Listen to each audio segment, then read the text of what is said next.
welcome to Leica Review. Today we are going to be talking about a different kind of camera than the ones we've been talking before. Mostly we've been discussing the M series, which is what we call the rangefinder cameras. But there are other cameras that are in the lineup of Leica that we haven't explored, which I want to bring some light on. One of those is the professional camera, which is called the S, which is a medium format camera that is produced for professionals by Leica, which of course is considerably more expensive than the other lineups, but it has many advantages. Now, as a professional, I have done a lot of work that required me to use a medium format. Now, in one of the recent works that we have completed, which is a portrait, I wanted to use this camera to capture as much of the ambience and the feeling that this portrait conveyed. Now you can watch the portrait on our new website called Portogram, but this is a Leica review, so what I'll suggest is you watch this camera more closely. Now this is one camera that is rather heavy, functions like a DSLR camera, and the focus is through the lens. So it is an autofocus camera. You can use it as a manual focus, but it is one of the best cameras that is in production as a medium format. Now, before I get into the benefits of using this camera, I just want to briefly mention what are the other options in the market as far as medium format cameras are concerned, and why I like using this camera more than any other camera in the market. Now, before I got into Leica cameras, I've used other cameras that were medium formats. I've used other DSLRs. Now, one thing that Leica does and separates this camera from the rest of it is its compact design. Now, if you look at all the medium format cameras that preceded it, you could see that they are rather large, which makes it somewhat clumsy and only be useful for indoors and for specific applications where you would need to have appropriate equipment to photograph. Now, this camera is a very compact camera for a medium format, and it's almost the same size as a standard DSLR camera from one of the manufacturers. But it gives you all the benefits that you could get on a medium format. Now, medium format is not always necessary. What I mean is, most of the times when we use it for applications where we are going to be using it on for web purposes or for purposes of small prints, we will not be needing it. But there are occasions where we want to expand the possibilities, where we would like to have as much detail in the photograph as possible. And that is when the medium formats come in. Now, when you put a medium format photograph next to a photograph that was taken by a regular camera, which is a full frame camera, you immediately start noticing that the amount of details in the composition significantly increases when we use a medium format camera. And one other aspect that you will notice is the way the colors are rendered. Now, normally, we have a very true-to-life colors in other manufacturers' lineups, but when it comes to Leica, we see something that is very unique. We see the vibrancy of the colors. And that, I think, is the main reason why you would want to use a Leica camera rather than another brand. As I said, prior to coming to the medium format cameras, I want to mention one other factor, which is the ones that were preceding it. It was what we call the film cameras. Film cameras are wonderful, and they were very useful, but they were a hassle for photographers because it required a huge effort in processing and getting the print into the final result for printing.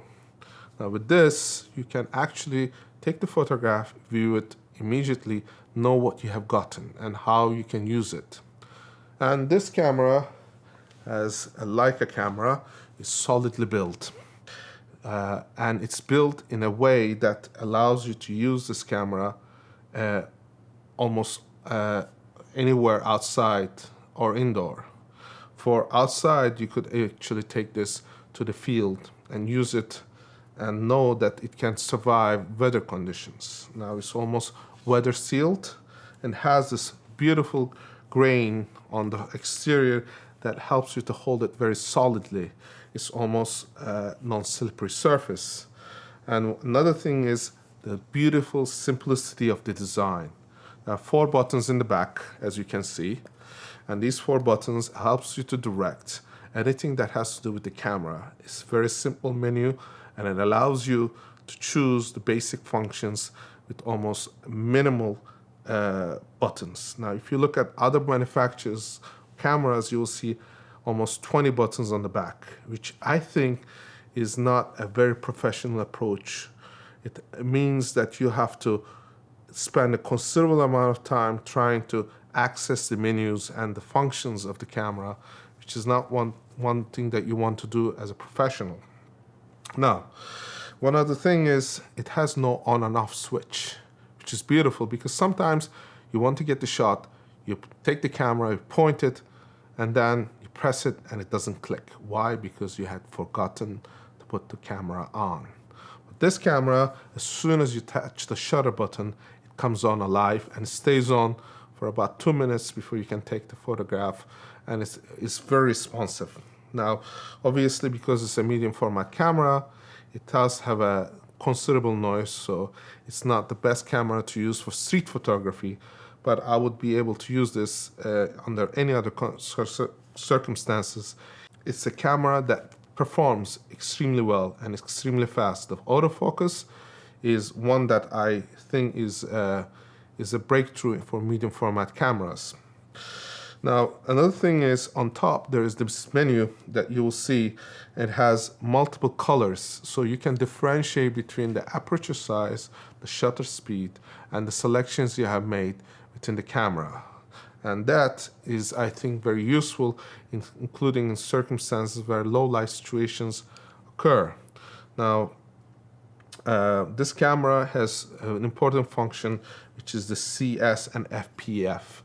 CS is one that is called central shutter, which means that you can adjust using this lens or any other CS lens with the flashes.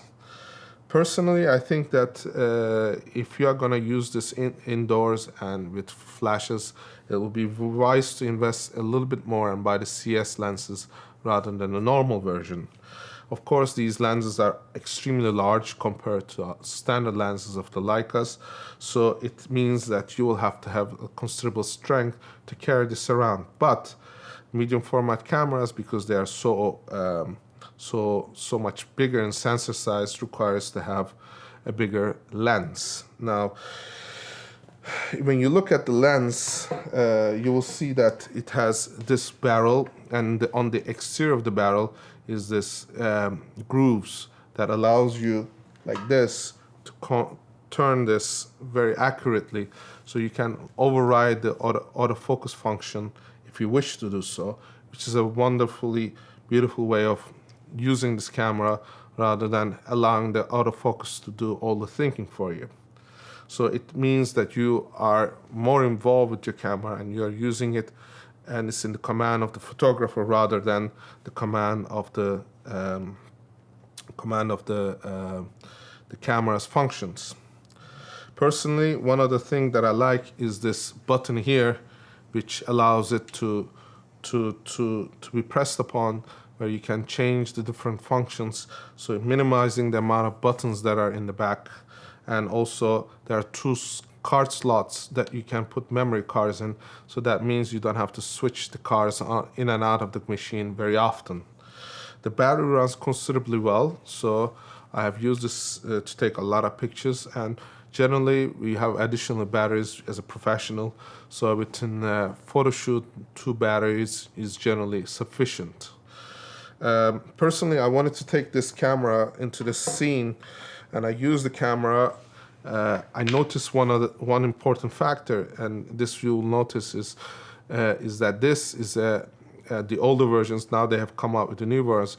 The older versions were different. The new ones are CMOS censored, And CMOS sensor is, of course, more appropriate to use under low light circumstances, but the older ones required more light. So if you are going to use this lens anytime where we have low light situations, the pictures will not be properly exposed, they will be underexposed. So even where we would normally use a full frame camera quite easily, this camera will require you to have additional light sources. That's the reason it's a professional camera, and you will need to have additional sources of light to illuminate the subject. And that, as you will see in the pictures, is an issue that we had to deal with and had to add additional light in certain circumstances. Now, on the focusing part, because the aperture, when you dial it down to, for example, f8 or f11, the amount of source of light is dramatically increased. And if you keep it at f2.8, for example, then the out of focus area that's around the subject is going to put the subject not in full focus. So that means that if you are going to use this camera, you have to make sure what you are going to be using for is very precise. So if you're going to get everything in focus, if you're going to do food photography, for example, you want everything in focus, you need to be above 5.6. And if you're going to use this camera for portraits, you can go down to f2.8. But that needs to be a decision that needs to be made by the photographer. Now, would I recommend this camera to an amateur? Well, if you have had under your belt 5 to 6 years experience and want to experiment to go into medium format, this is one camera that you can use. And it also depends on the type of photography you're doing. For example, if you are doing photography of landscapes, this is an amazing camera. You have to put it on a tripod because when you press the shutter, there's a considerable amount of shake in the camera, which will put things out of focus. But if you have the right tripod with the lighting circumstances, you will get extremely good photographs. And in fact, these photographs will be so detailed that you can blow up to large sizes and use it for exhibition purposes. And one other thing that you can use this for is the architectural photographs, interior spaces and outdoor spaces. You'll be able to capture great photographs because the way the camera works is it allows this great amount of detail and color to be combined into a medium format in a small compact size as such. Now, in the way that we did this portrait, I wanted to capture the pianist and the way the keys and of the piano were, and the way the facial expressions of the pianist, so that we could use these for purposes of printing and for web purposes. And for this reason, we wanted to concentrate very well on the positioning of the camera, which will be an issue that you will have to consider when you're a professional. And also, when we were photographing the artist, we wanted to bring all his environment into the picture so that we could have an accurate renditioning and the composition, so that we can put these pictures together for him to use in later stages of his career. And I think it has turned out quite well, and I hope you have enjoyed this review. If you want to find more details, you can visit our website and discover any details that are technical on this camera or the lens. I personally didn't want to include that in this so that it is in shorter period so you can watch it. And I wish you a beautiful day. Thank you.